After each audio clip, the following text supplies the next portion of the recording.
WhatsApp, Facebook या Instagram, इनमें से एक, दो या शायद सारे इस्तेमाल करते होंगे आप। इसीलिए इन प्लेटफॉर्म्स की मालिक कंपनी मेटा के बारे में ये जरूर सुनिए। मेटा ने कई यूरोपीय यूजर्स का प्राइवेट डेटा अमेरिकी सरकार को सौंप दिया।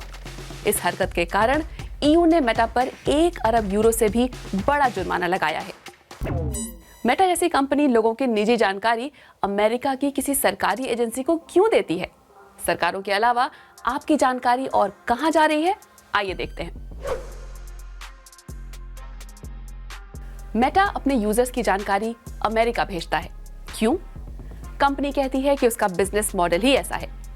कंपनी लोगों की जानकारी को खास तरह से बंडल बनाकर रखती जाती है ताकि हर यूजर को उसके हिसाब से एड्स दिखा सके। लेकिन अमेरिकी निगरानी कानून में देश की एनएसए जैसी जासूसी एजेंसियों को यह अधिकार है कि वो अमेरिका के बाहर के यूजर्स की जानकारी भी मांग सकती है। ईयू की अदालतें मेटा को इस बारे में पहले भी चेता चुकी हैं, लेकिन कुछ हुआ नहीं। अब यूरोपीय संघ तगड़ा जुर्माना लगाकर सख्ती दिखा रहा है। हर जगह लोगों का प्राइवेट डेटा सुरक्षित रखने के लिए बड़ी टेक कंपनियों पर दबाव बनाने की जरूरत है, क्योंकि सिर्फ अमेरिकी सरकार ही नहीं, कहीं की भी सरकार ऐसा चाह सकती है। अमेरिका की बड़ी टेक कंपनियां एनएसए के मास सर्विलांस प्रोग्राम में मदद करती हैं। ये 2013 में एडवर्ड स्नोडेन के खुलासों से साफ हो गया था।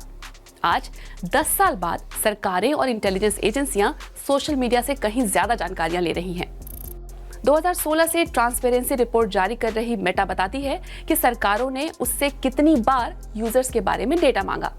ताजा रिपोर्ट दिखाती है कि ऐसी मांग करने वाले देशों में अमेरिका और भारत सबसे आगे हैं। अमेरिका ने 64,000 से कुछ ज्यादा बार, तो भारत ने 64,000 से कुछ कम बार ये डिमांड रखी। रिपोर्ट में मेटा ने लिखा, सरकारों के डेटा मांगने पर मेटा वहां के कानून और अपनी सेवा की शर्तों के हिसाब से जवाब देती है। हर आवेदन को कानूनी तौर पर परखा जाता है और उसके हिसाब से या तो हम मना कर देते हैं या कुछ साफ न होने पर और जानकारी मांगते हैं। आसान शब्दों में कहें तो अगर किसी देश का कानून साफ साफ इसकी मनाही नहीं करता तो मेटा लोगों की जानकारी आगे बढ़ा देगा। इंटरनेट गवर्नेंस प्रोजेक्ट की रिसर्चर ज्योति पांडे बताती हैं कि मुद्दा केवल मेटा का नहीं है। असल में ये नेशनल डेटा तक पहुंच और प्राइवेसी के बीच का विवाद है। There's a very little transparency around what kind of data the government asks for, and the procedures are so opaque that it's very difficult for anybody who is not either working for the government or is part of Meta to actually know what is going on. वैसे आंकड़े दिखाते हैं कि Meta को जानकारी देने में कोई खास परेशानी नहीं है। 3/4 से ज्यादा मामलों में मेटा ने सरकारों को कुछ न कुछ जानकारी दे ही दी। यूजर का नाम, पता और कॉन्टैक्ट डिटेल्स जैसी आम जानकारियों के अलावा भी कंपनियां बहुत कुछ बता सकती हैं।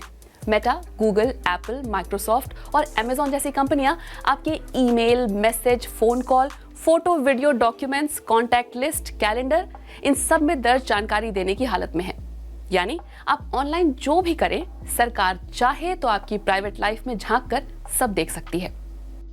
कई देशों में पुलिस जैसी कानूनी एजेंसियां किसी आपराधिक या सिविल मामले की जांच के लिए सोशल मीडिया मॉनिटर करती हैं। अगर इससे उनका शक पुख्ता हो जाता है कि कोई इंसान अपराध से जुड़ा हो सकता है, तो पुलिस सोशल मीडिया प्रोवाइडर से उसकी और डिटेल्स मांग सकती है।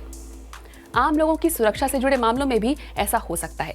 जैसे किसी बड़े आयोजन से पहले उसमें शिरकत करने वालों की प्रोफाइल खंगाली जा सकती है। विदेश यात्रा और इमिग्रेशन एक और मिसाल है। ऐसे में जोखिम बढ़ जाता है कि किसी इंसान को उसकी पहचान या मान्यताओं के कारण निशाना बनाया जाए। क्या आप ये सोचते हैं कि आपके पास तो छुपाने को कुछ है नहीं, तो प्राइवेसी की चिंता क्यों करना? तो सुनिए, ऐसे निगरानी की मदद से किसी को किसी ऐसे अपराध में फंसाया भी जा सकता है जो उसने किया ही ना हो, और लोगों के बीच में खुलकर बातचीत भी नहीं हो पाती।